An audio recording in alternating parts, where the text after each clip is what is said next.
Datang di kelas online Ibu Hamil Puskesmas Majunang 1 pertemuan kedua. Kelas online ini dibuat oleh Bidan Rizkia Nurhanisa. Pada pertemuan kedua kali ini, kita akan membahas tentang hal-hal yang berkaitan dengan proses persalinan hingga masa nifas. Ayo kita mulai kelasnya. Ada tanda-tanda bahaya yang harus diwaspadai. Yang pertama, ibu tidak kuat mengejan. Yang kedua, keluar air ketuban berwarna keruh atau berbau. Yang ketiga, ibu gelisah atau kesakitan berat. Yang keempat, ibu kejang. Yang kelima, keluar tali pusar atau tangan bayi. Yang keenam, perdarahan saat melahirkan. Jika ibu mengalami tanda-tanda di atas, maka ibu harus segera dirujuk ke rumah sakit. Saat proses melahirkan semakin dekat, tanda-tanda awal persalinan yang dapat kita rasakan adalah perut terasa memulas, timbul secara teratur, dan durasi semakin sering.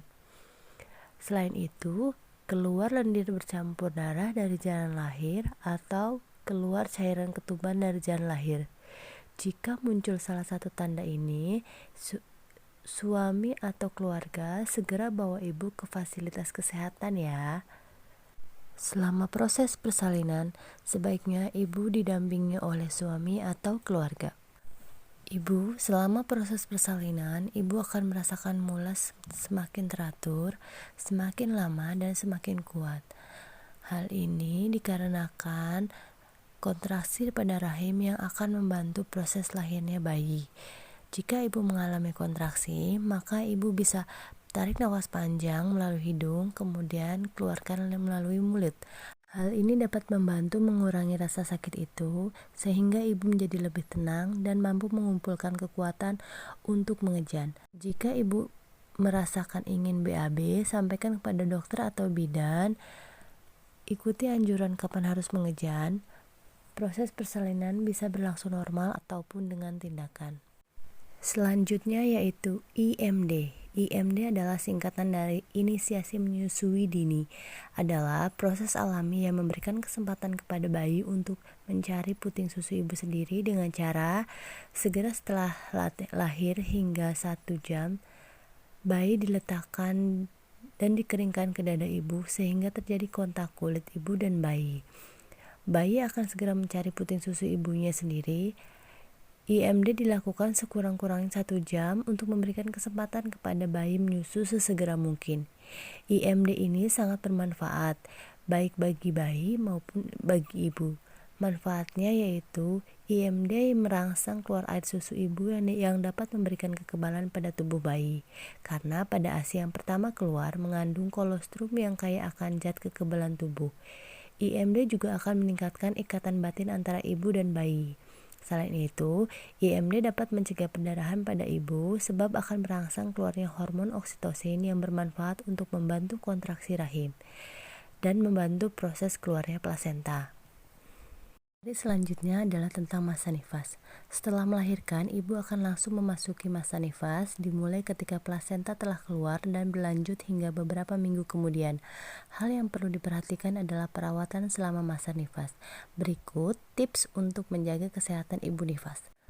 2 jam pertama, petugas kesehatan akan memantau kesadaran tekanan darah, suhu, laju pernafasan, perdarahan, dan kontraksi rahim ibu. Selama masa nifas, ibu harus mampu menjaga kebersihan jalan lahir dan daerah kemaluan. Banyak minum dan konsumsi sumber makanan yang bergizi seimbang, yaitu mengandung karbohidrat, protein hewani maupun nabati, sayuran, dan buah-buahan. Kemudian istirahat yang cukup, lakukan mobilisasi secepat mungkin. Minum kapsul vitamin A tablet merah segera setelah melahirkan dan minum kembali 24 jam setelah minum tablet yang pertama. Untuk pelayanan kesehatan ibu nifas oleh bidan dan dokter dilaksanakan minimal 4 kali kunjungan nifas. Yang pertama 6 jam sampai 2 hari setelah persalinan, yang kedua 3 sampai 7 hari setelah persalinan, yang ketiga 8 sampai 28 hari setelah persalinan, yang keempat 29 sampai 42 hari setelah persalinan. Kiat menyusui bayi, pastikan ibu dalam posisi yang nyaman. Lalu posisikan kepala bayi dan badan bayi dalam satu garis lurus. Kemudian wajah bayi menghadap payudara dan dagu bayi menempel pada payudara ibu. Peluk badan bayi dekat dengan badan ibu.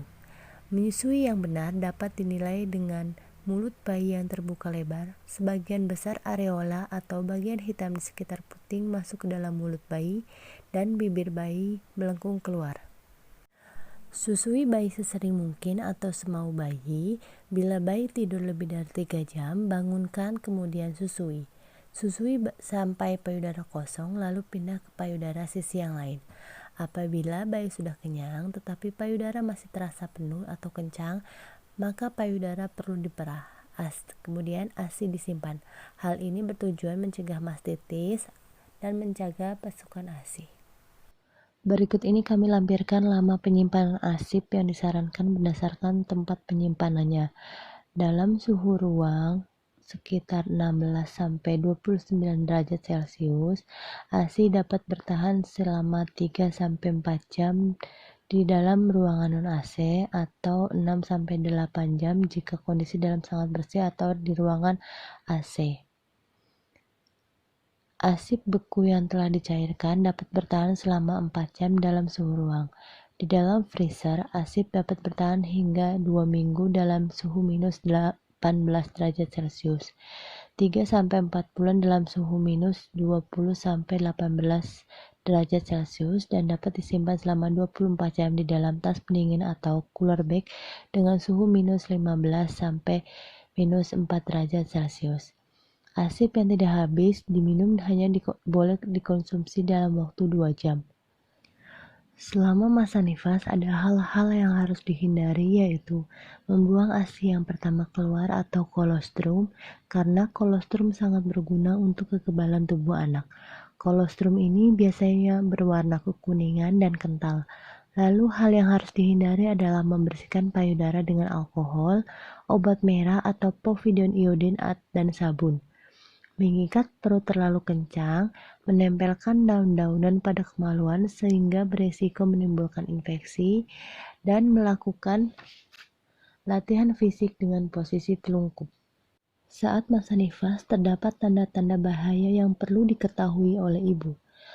Yang pertama, terjadinya perdarahan yang tidak normal atau tidak wajar lewat jalan lahir. Yang kedua, keluar cairan berbau dari jalan lahir. Yang ketiga, terjadi bengkak di wajah, tangan, dan kaki atau merasa sakit kepala dan terjadi kejang. Yang keempat, payudara bengkak merah disertai rasa sakit. Yang kelima, demam lebih dari 2 hari. Yang keenam, ibu terlihat sedih, murung, dan menangis tanpa sebab. Hal ini merupakan tanda dan gejala depresi. Segera bawa ibu nifas ke fasilitas kesehatan bila ditemukan salah satu tanda bahaya tersebut. Materi terakhir kita di pertemuan kedua ini adalah mengenai keluarga berencana atau KB. KB pasca persalinan adalah pemanfaatan atau penggunaan alat kontrasepsi langsung sesudah melahirkan atau dalam rentang waktu hingga 6 minggu atau 42 hari sesudah melahirkan. Pada prinsipnya, metode kontrasepsi yang akan digunakan tidak mengganggu produksi ASI. Mengapa perlu ikut ber-KB? Ikut ber-KB dapat mengatur cara dan mencegah kehamilan agar tidak terlalu rapat, minimal 2 tahun setelah melahirkan. Dapat mencegah kehamilan yang tidak diinginkan dan menjaga dan meningkatkan kesehatan ibu dan bayi dan balita. Ibu memiliki waktu dan perhatian yang cukup untuk dirinya sendiri, anak, dan keluarga. Terdapat 2 metode kontrasepsi, yaitu metode jangka panjang dan metode jangka pendek.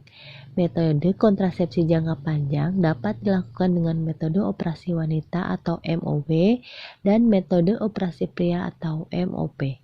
Lalu dapat dengan menggunakan alat kontrasepsi dalam rahim AKDR atau kita kenal dengan IUD, yang jangka waktu penggunaannya bisa sampai dengan 8 tahun. Ibu dapat segera dipasangkan IUD dalam waktu 10 menit setelah plasenta lahir bila ibu dan suami sepakat untuk mengikuti KB dengan menggunakan KB IUD atau AKDR. Metode selanjutnya dapat menggunakan implan atau alat kontrasepsi bawah kulit dengan jangka waktu penggunaannya 3 tahun. Untuk metode kontrasepsi jangka pendek dapat dilakukan dengan suntik. Terdapat 2 jenis suntikan, yaitu suntikan 1 bulan dan suntikan 3 bulan. Untuk ibu menyusui, tidak disarankan menggunakan suntikan 1 bulan karena akan mengganggu produksi ASI. Selanjutnya, dapat melalui penggunaan pil KB, kemudian penggunaan kondom.